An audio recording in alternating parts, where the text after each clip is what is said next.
Nature is not a place to visit, it's our home. Nature is all that we see. Animals, insects, disappearing into their surroundings, using deceptions, disguises, lures. Nature is all that we hear. The call of an eagle, the hiss of ocean spray, the rumble of thunder, the doings of a cricket. The wonderful beauty of nature, the crucial, fragile affinity between animal life and their environment. All of this is World of the Wild.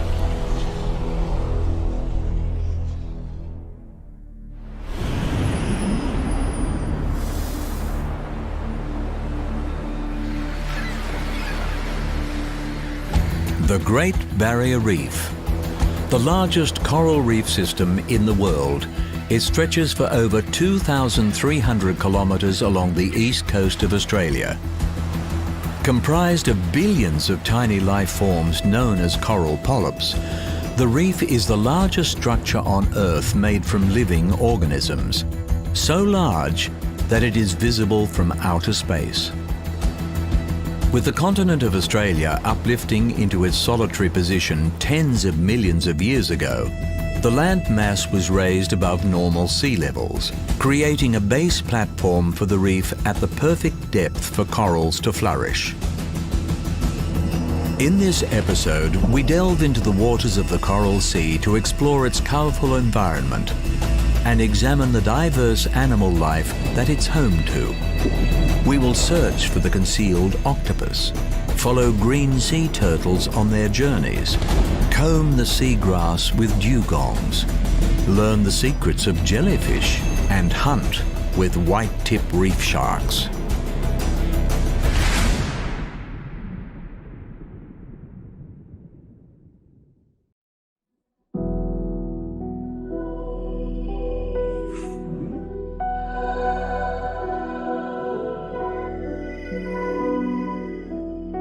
Teeming with life, the Great Barrier Reef supports a densely interwoven ecosystem. Taking advantage of the coral infrastructure, octopuses are among the most intelligent and versatile of the reef's inhabitants. Perfectly adapted to life among the nooks and crannies of this maze-like construction of the reef system, octopuses lack any sort of skeleton, making them remarkable contortionists. Squeezing into the most improbable spaces, the octopus is able to both protect itself from predators and launch ambush attacks on passing prey. All octopuses are venomous, but one takes this adaptation to the extreme, the blue-ringed octopus. Despite their small stature, blue rings are one of the world's most venomous marine animals. Powerful enough to kill creatures far larger than itself, at any one time a single blue-ringed octopus carries enough venom to kill 26 humans within minutes.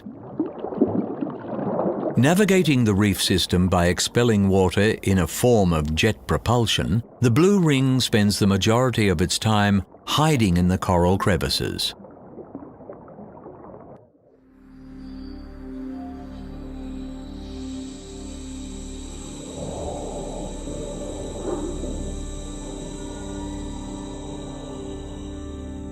Masters of disguise, not only can blue rings change their colour in a split second, but they are also able to alter the texture of their skin in order to blend seamlessly with their surroundings. And the blue ring employs it to deadly effect when pursuing its preferred prey, the small crabs and shrimp.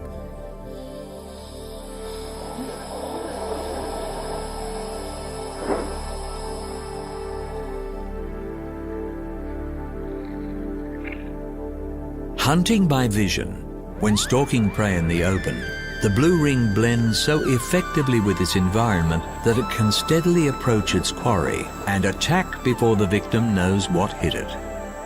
Seizing prey with its tentacles, the blue-ringed octopus uses its horny beak-like mouth to puncture through the crustacean's exoskeleton and deliver a different kind of venom.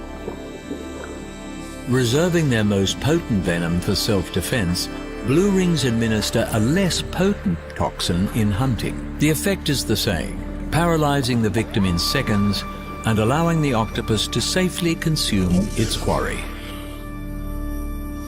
Facing few threats in the wild, the greatest danger to the blue-ringed octopus is the degradation of its ocean habitat. In the case of the Great Barrier Reef, the coral that underpins the entire ecosystem faces an uncertain future. With 80% of the land adjacent to the reef used for farming, the runoff from fertilizer and pesticides is a major health risk for the reef and the life it supports. As the connectivity between the environments of the land and the sea are becoming more widely understood, integrated management plans are needed to ensure the future of the blue ring, the reef, and all the life it supports.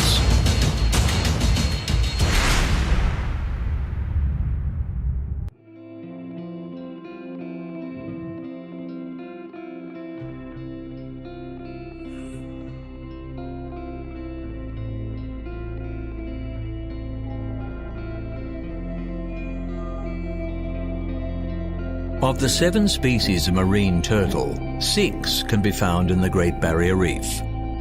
The most abundant of these is the green sea turtle, which has its nesting grounds on the islands of the reef system. Feeding on the abundant sea grasses and algae of the warm waters of the Coral Sea, adult turtles are exclusively herbivores. Juveniles, however, have a broader, more carnivorous diet, targeting animal life including crustaceans and jellyfish. Whether in the open water or tucked into the crevices of the reef system, green sea turtles know few natural predators, thanks to the evolution of their shell. Streamlined for effective swimming, this armored carapace encloses the vital organs and is all but impenetrable to attack. Only large sharks stand a chance against the robust shield, and even then, green sea turtles can be surprisingly difficult to catch. Despite their slow-moving reputation, turtles are powerful swimmers and, when threatened, employ their paddle-like flippers to reach underwater speeds of over 55 kilometers an hour. For these migrating turtles, the Great Barrier Reef is not just a breeding ground but a cleaning station. Throughout the reef system, turtles have developed a symbiotic relationship with various species of cleaning fish. This mutually beneficial arrangement sees the fish given an easy feast and the turtles relieved of the tiny parasites that come to congregate on their shells.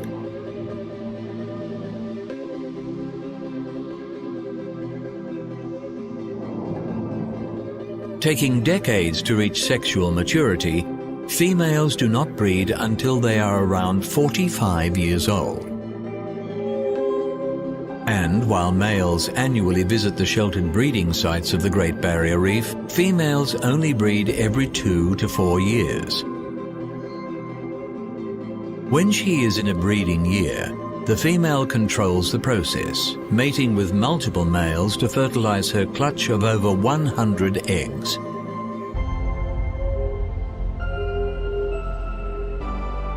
Then, along with her fellow gestating females, she makes the arduous journey to the surface.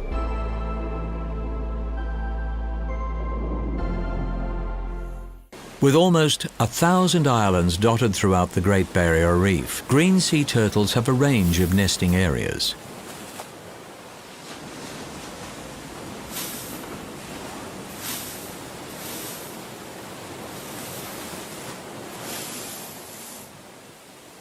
Graceful creatures in the sea, the laying females face an exhausting journey on land as they drag their near 200-kilogram bulks up the beaches in order to bury their nests beneath the sand. This is goodbye for the mother and her young. she will not stay with her children. Instead, she is heading back to the waters of the Coral Sea.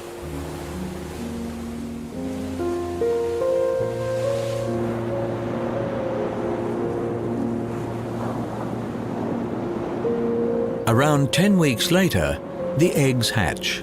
Surfacing en masse, they make their perilous journey back to the sea. This process of crossing the beach is thought to imprint the hatchlings with the cues they need to find their way back when it is their time to breed. But many will not make it. With their mothers long gone, the hatchlings must fend for themselves against predators such as crabs that pick the vulnerable turtles off as easy meals. For the green sea turtle, this, their first journey from nest to sea, is the most dangerous of their lives. And even for those that manage to swim away, the future is far from certain for this endangered species.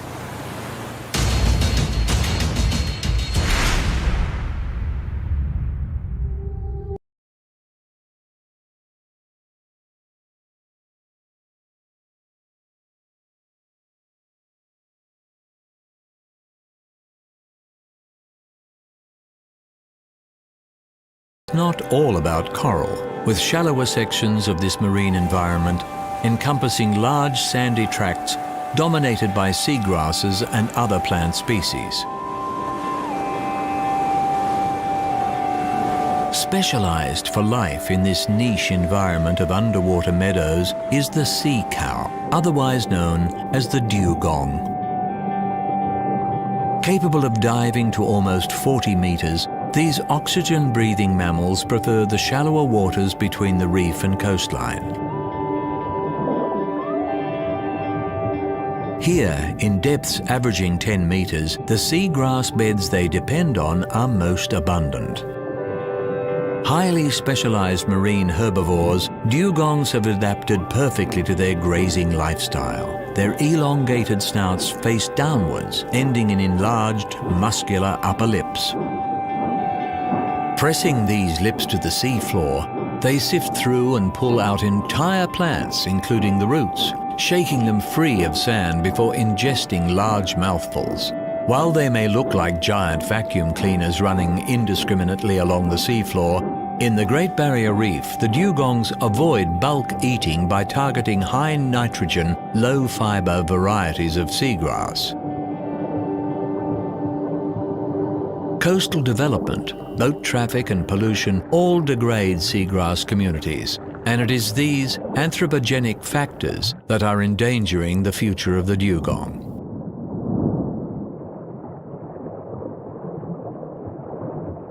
Because they are evolved for such a specific marine environment, to protect the seagrass habitat is to protect the dugong.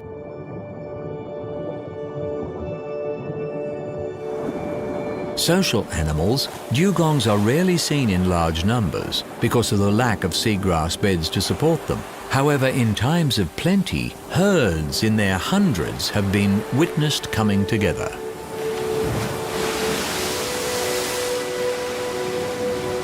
While numbers of this shy and elusive creature are difficult to gauge, the Great Barrier Reef is considered to support a stable and healthy dugong population. Although fishing-related fatalities continue to occur, dugongs are protected in many countries by strict anti-hunting laws.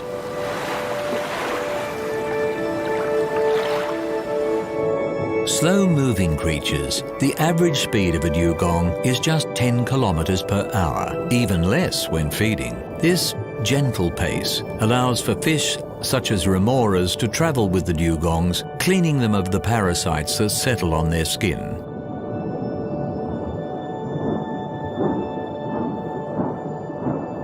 Long-lived mammals with a lifespan of around 70 years and a slow reproduction rate, preserving this endangered species will require a sustained commitment for many years to come.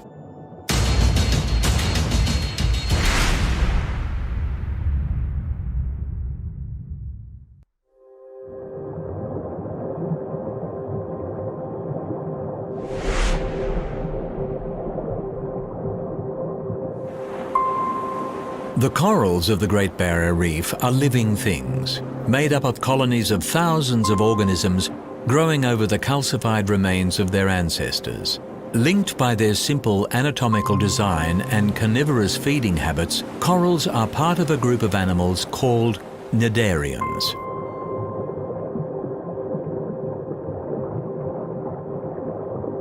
The basis of the Great Barrier Reef are tiny stony coral organisms called polyps, members of the cnidarian family. When these polyps attached to the continental shelf around Australia's northeast coast, they divided into thousands of clones to form colonies.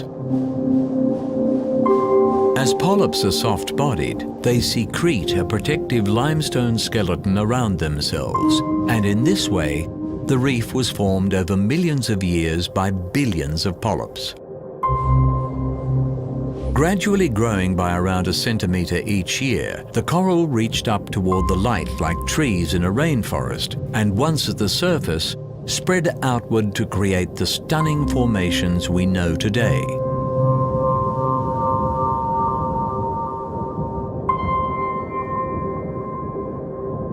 Vastly different in appearance, the free-floating cnidarian cousin of the coral is the jellyfish. While the sedentary corals of the Great Barrier Reef required clear, sunlit waters at a very particular depth range, the mobile jellyfish is far less fussy and can be found in almost every ocean on the planet.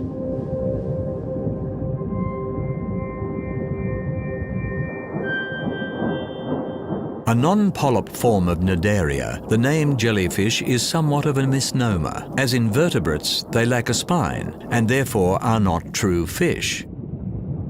Fish they may not be, but jellies are actually the most energy-efficient swimmers in the ocean.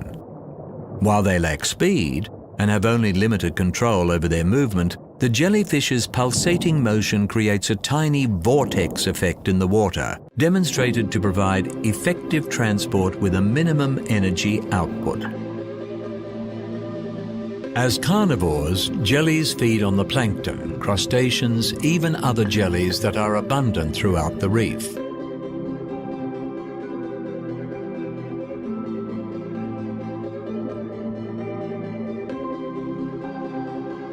Each tentacle houses thousands of tiny cells containing stinging thread-like harpoons called nematocysts.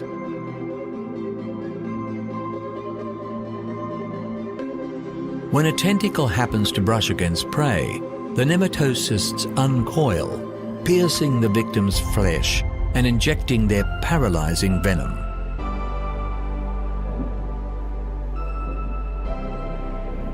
Found in the offshore waters of the reef during the tropical wet season, box jellyfish are considered among the most venomous animals in the world. While jellies feed on small fish, certain fish species of the reef have evolved a symbiotic relationship with their would-be predator. With an immunity to the stinging nematocysts, these fishes shelter among the otherwise deadly tentacles, gaining protection from other ocean predators. Having wandered the seas for over 500 million years, jellyfish are considered the oldest multi-organ animal on the planet. In evolutionary terms, simplicity is often the best. And there is evidence that jellyfish numbers are increasing globally despite changes in the oceans that are unfavorable for other species. Recent research is suggesting that jellyfish are resistant to ocean acidification caused by global warming. And while creatures such as sharks, tuna, and sea turtles may prey on jellyfish, overfishing is reducing many of their predators. So, while greenhouse gases and intensive fishing are having a harmful effect on the reef and most of the life it harbours, it seems that the humble and ancient jellyfish is able to float on as it has for millennia.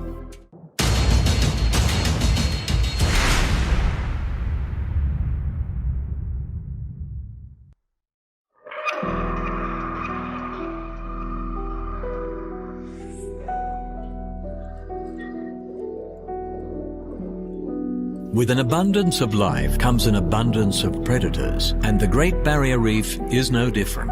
Of the variety of sharks that inhabit the teeming waters of the reef's rich ecosystem, the white-tip reef shark is the true specialist of this coral environment. One of the most common sharks found on the reef, the white-tip is relatively small, around 1.5 meters in length, and has a slender build which allows it to pursue prey through the cracks and crevices of the coral. In fact, the white-tip's lithe, elongated body is so specifically designed for hunting in tight spaces that it must swim with a strong undulating motion, making it quite clumsy in open water hunting. Although vulnerable to predation from other, larger shark species, white-tip reef sharks remain an apex predator on the Great Barrier Reef, controlling populations of fish, crustaceans, and octopuses. While they may hunt opportunistically during the day, white-tips are nocturnal creatures, and with the onset of dusk, the true nature of the white-tip is revealed.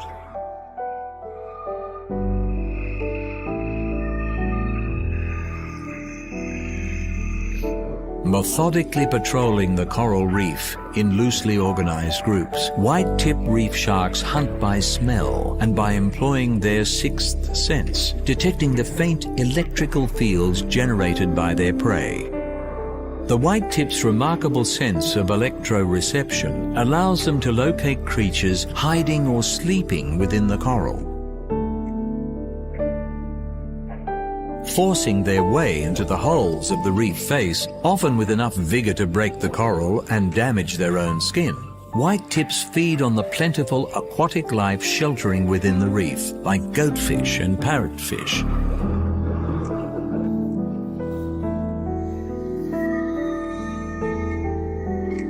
Hunting in packs, the relentless white-tips work together to drive out prey but do not share the spoils.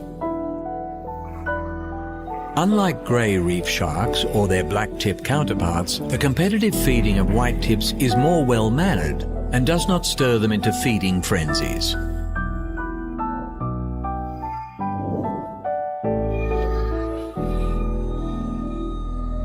After dawn, the new day will find the sociable white-tips recovering from their busy nights. Resting in groups, they have the rare ability among sharks to remain motionless, pumping water over their gills to allow respiration.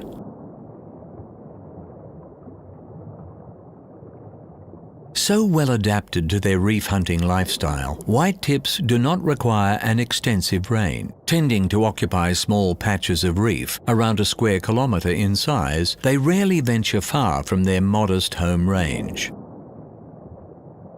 With diminishing numbers, the white-tip reef shark's limited range and slow reproduction rate has seen them classified as a near-threatened species. Fortunately, in the Great Barrier Reef, the no-entry zones boast populations 80% higher than in fishing zones, and this method of conservation has demonstrated a solution for preserving the species of expert coral hunters.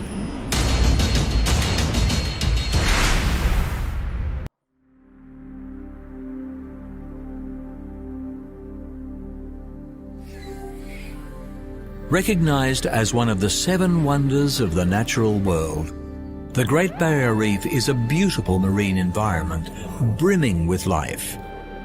In this episode, we have seen octopuses, green sea turtles, dugongs, jellyfish, and white-tip reef shark.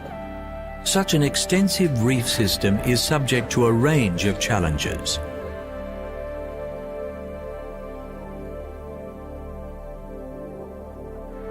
Increasing water temperatures are already taking their toll on the fragile corals. And these changing conditions have allowed the coral-eating crown of thorn starfish to flourish.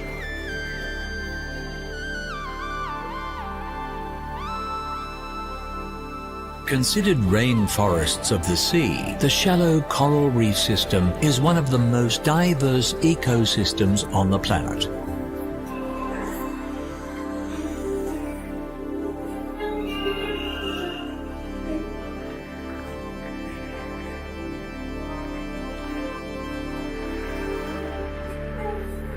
And with dedicated management, the hope is that it can remain so for generations to come.